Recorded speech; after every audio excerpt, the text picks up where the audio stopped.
Cette leçon va clôturer le chapitre sur les statistiques à une variable et nous allons étudier comment nous pouvons calculer le mode et la médiane dans le cas d'une distribution groupée.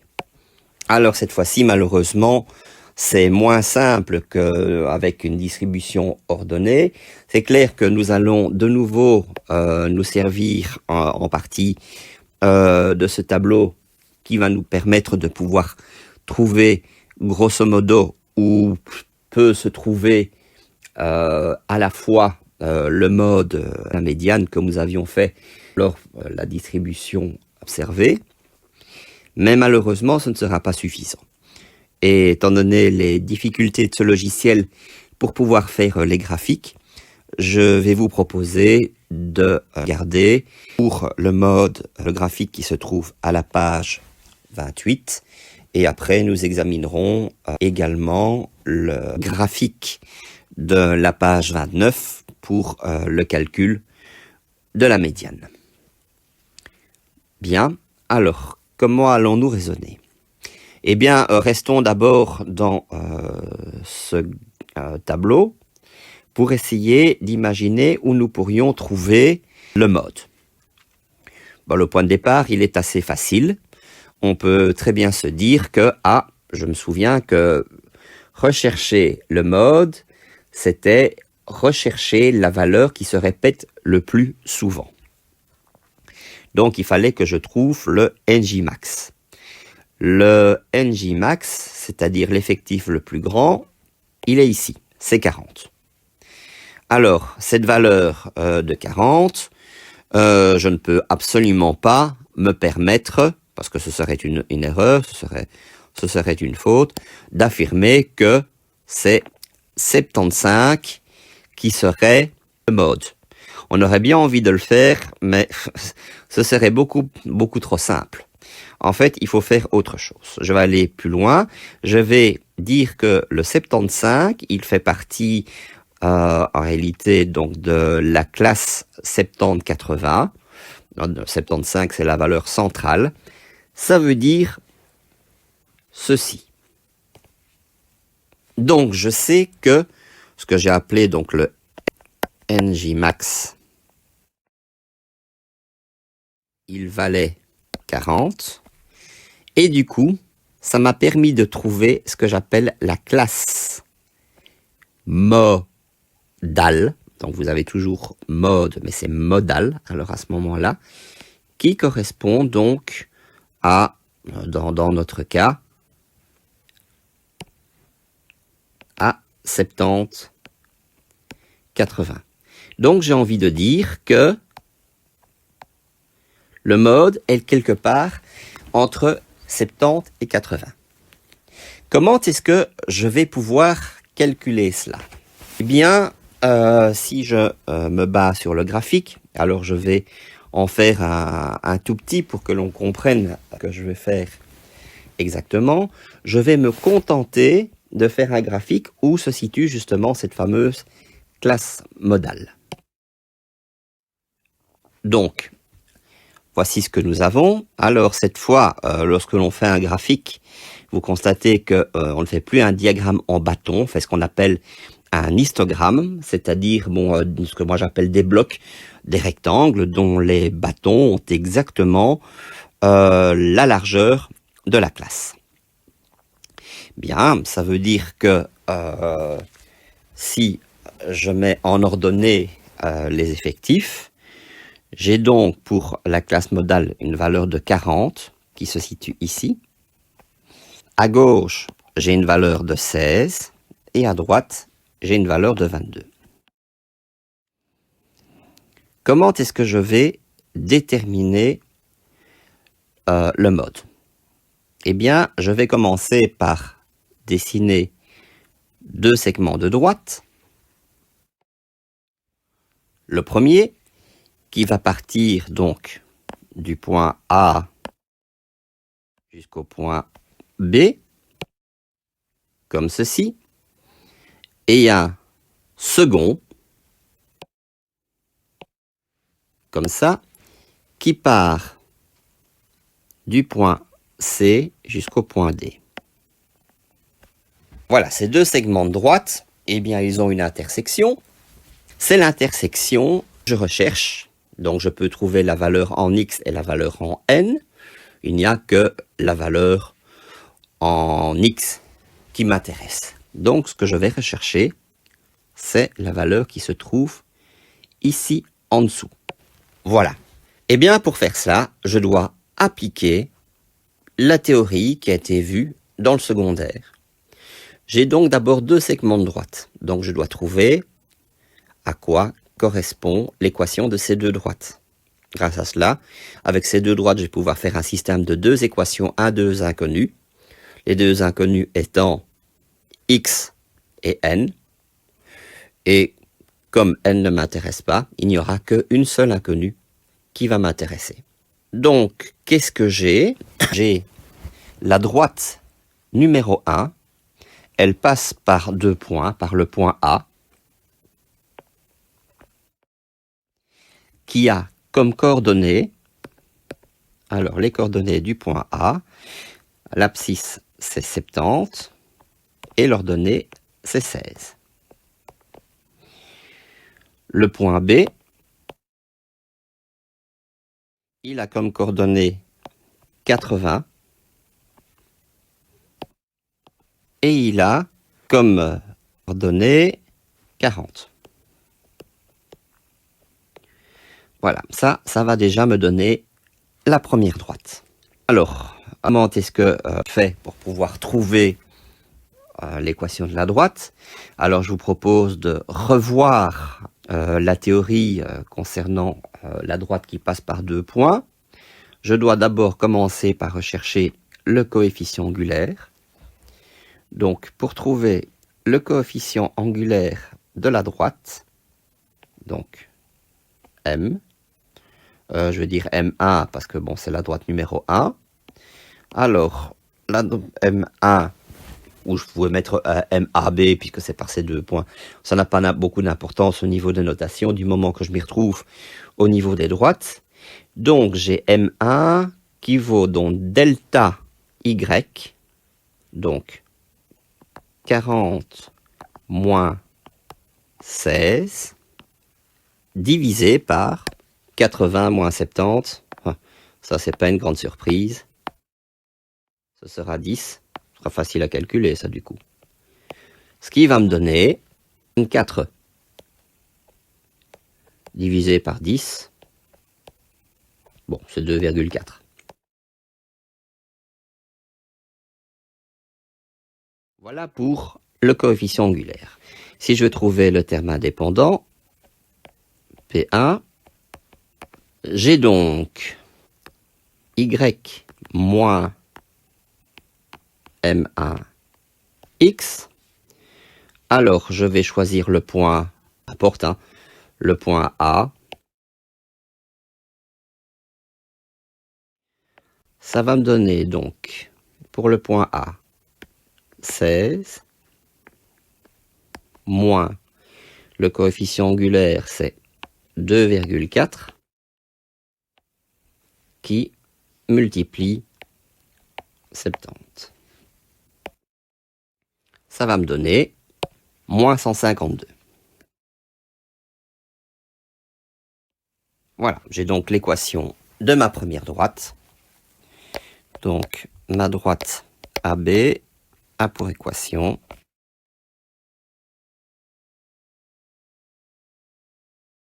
Y est égal à 2,4x moins 152.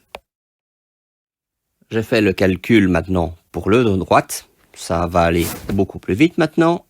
Voilà. En un clin d'œil, j'ai obtenu toute une série de réponses, mais en appliquant exactement la même méthode. Donc, je vais pouvoir trouver l'équation de la droite CD que je note Y est égal à moins 1,8 x plus 166. Alors, j'ai fait une erreur, c'est que puisque j'ai utilisé la théorie classique, avec y est égal à f de x, j'ai à chaque fois écrit y est égal. C'est pas juste. Ce ne sont pas des y que je dois noter, mais c'est n qui est égal. Et je rappelle que le n, lui de son côté, il ne m'intéresse pas. Mais je sais que les deux n de chacune des deux droites sont égaux, ce qui fait que je vais pouvoir faire un système de deux équations à deux inconnus, mais en utilisant la méthode de comparaison, ça veut dire que le n, lui, ne va juste me servir qu'à la recherche de l'égalité. Donc je vais procéder comme ceci. Je vais donc écrire que 2,4 moins 152 est égal à moins 1,8 x plus 166. Donc ça veut dire que 2,4 x plus 1,8 x est égal à 166 plus 152. Ce qui me donne 4,2x est égal à 318. Et donc je trouve que x vaut 318 divisé par 4,2, ce qui va me donner une valeur de 75,714. Et puis c'est 28, je vais écrire 3, etc., etc. En gardant 4 chiffres derrière la virgule. Et bien voilà, j'ai trouvé mon mode. Vous voyez que le mode, il ne vaut pas 75 pile, mais avec cette approximation, il vaut 75,714285,7. Bon, alors, est-ce qu'en pratique, on utilise toujours cette technique? Eh bien, non. Là, j'ai voulu faire la démonstration à partir de notre exemple numérique, mais la théorie complète que vous retrouvez dans les notes va faire que l'on peut retrouver une formule en utilisant un cas abstrait pour tous les cas concrets possibles. Donc, il faudrait que je transforme mon petit graphique comme ceci. Je commence d'abord par définir la classe modale abstraite, donc ce cas-ci. L, je mets un indice J majuscule cette fois-ci. L, J plus 1.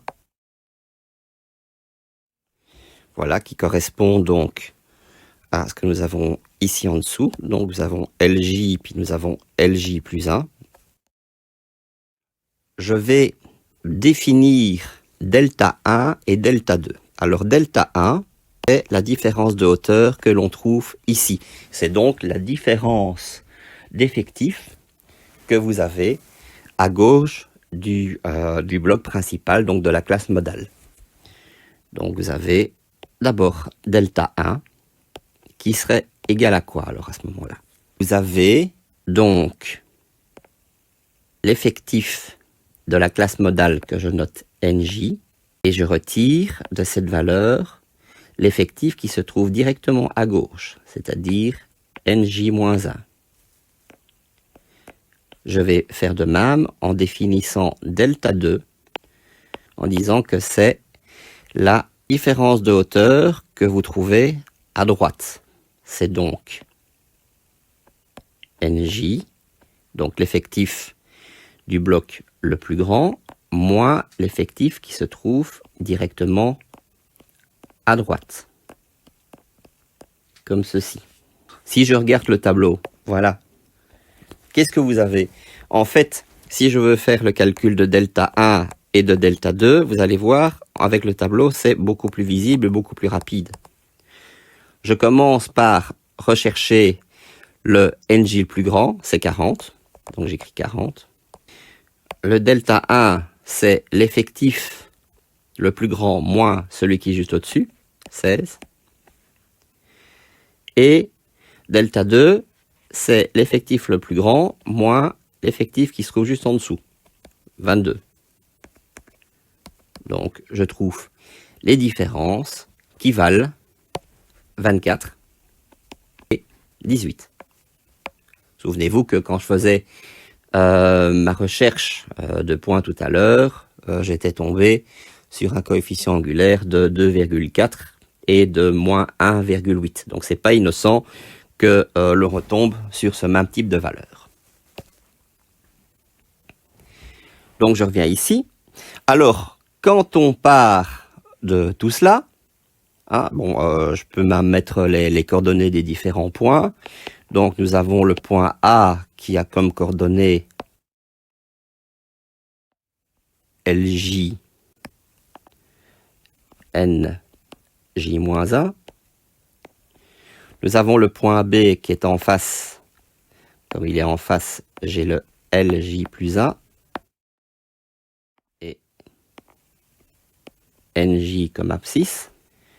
Le point C, c'est toujours LJ, mais par contre, il est en hauteur, donc c'est NJ. Et nous avons le dernier, le point D, qui a comme coordonnées LJ plus 1, NJ plus 1.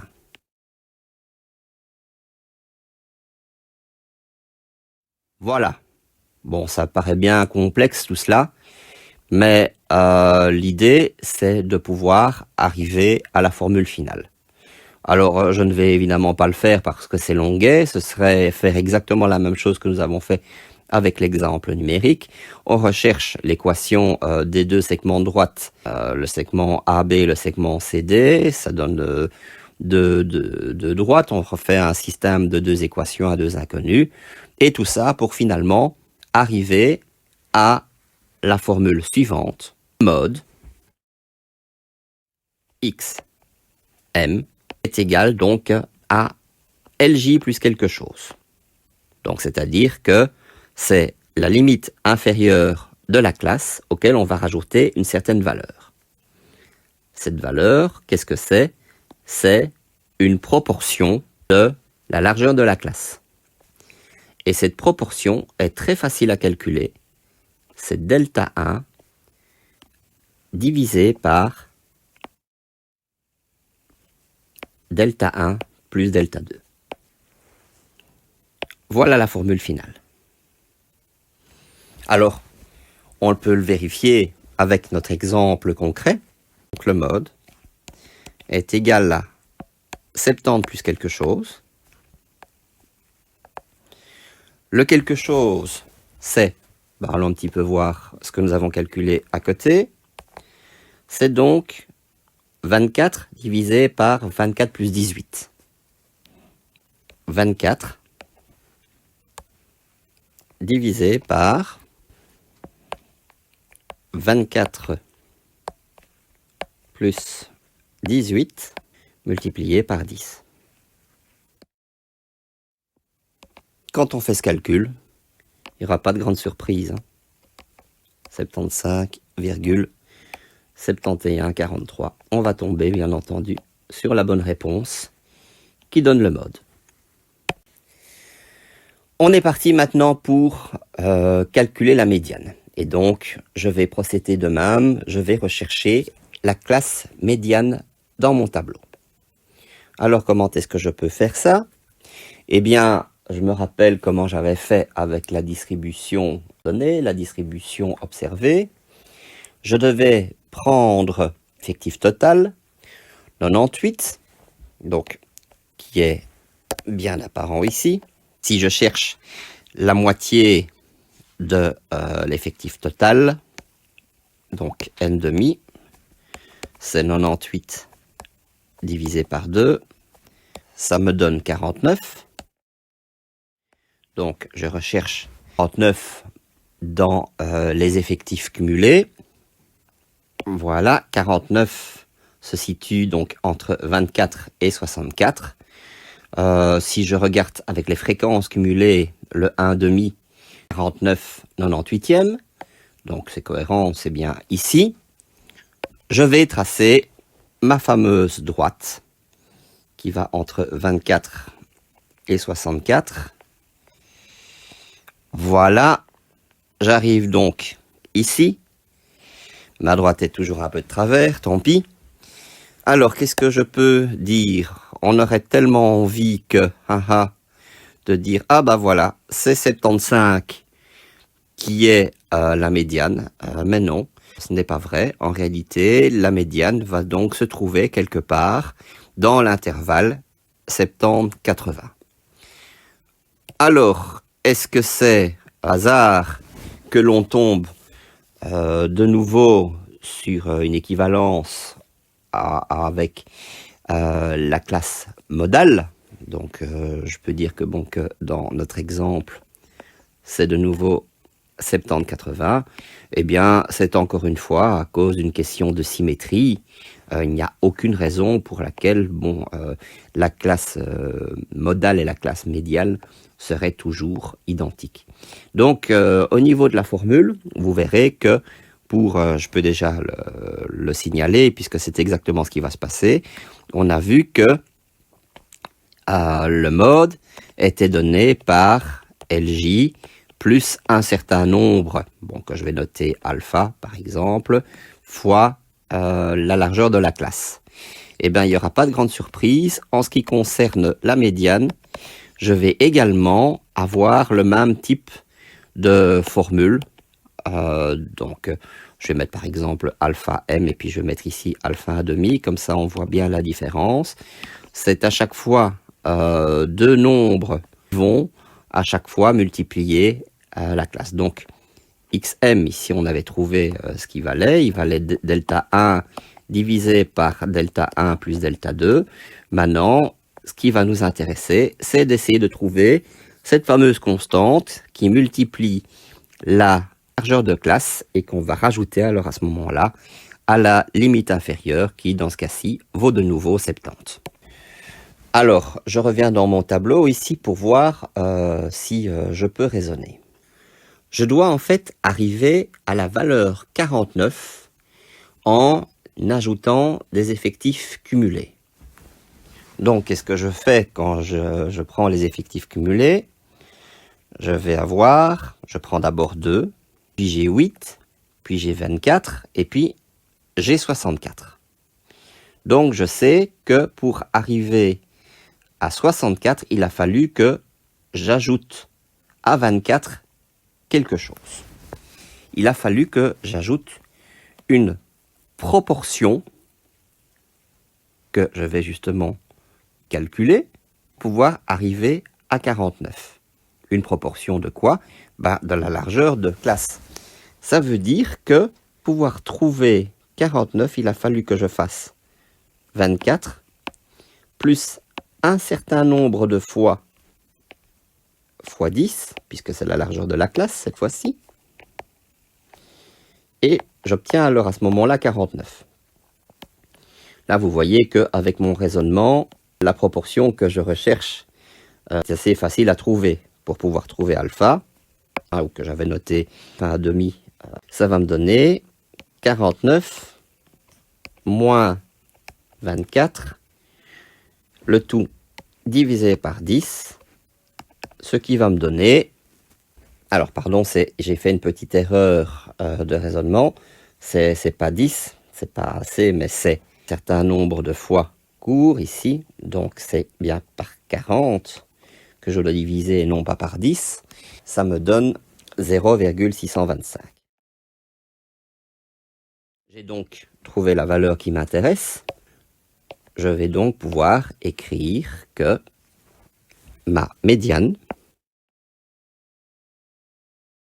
est égale à 70 plus 0,625, et c'est à cause de cela que, que j'avais fait ma petite erreur tout à l'heure. C'est maintenant que je dois utiliser la largeur de la classe, 10.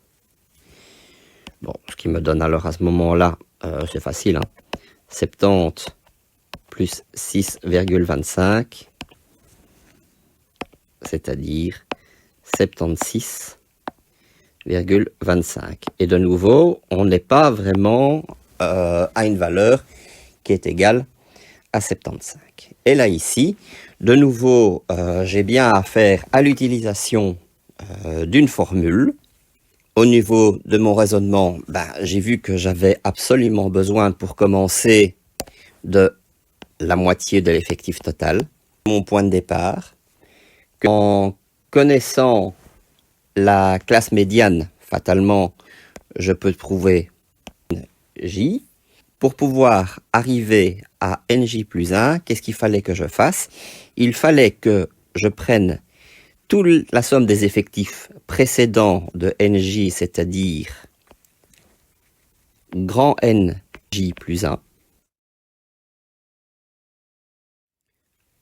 plus un certain nombre de fois mon fameux alpha que je recherche, NJ, allait me donner alors à ce moment-là la moitié de l'effectif total.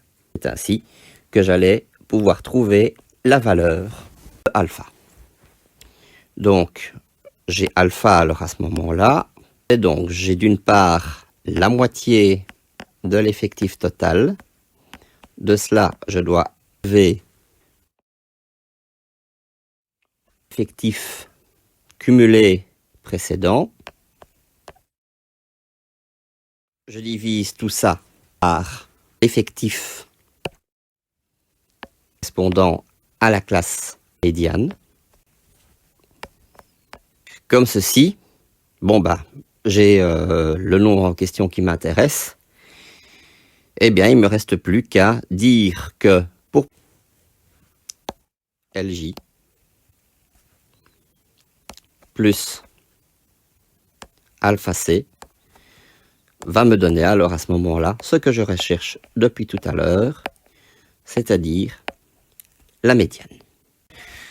Alors, je vais récapituler cette formule en un tout.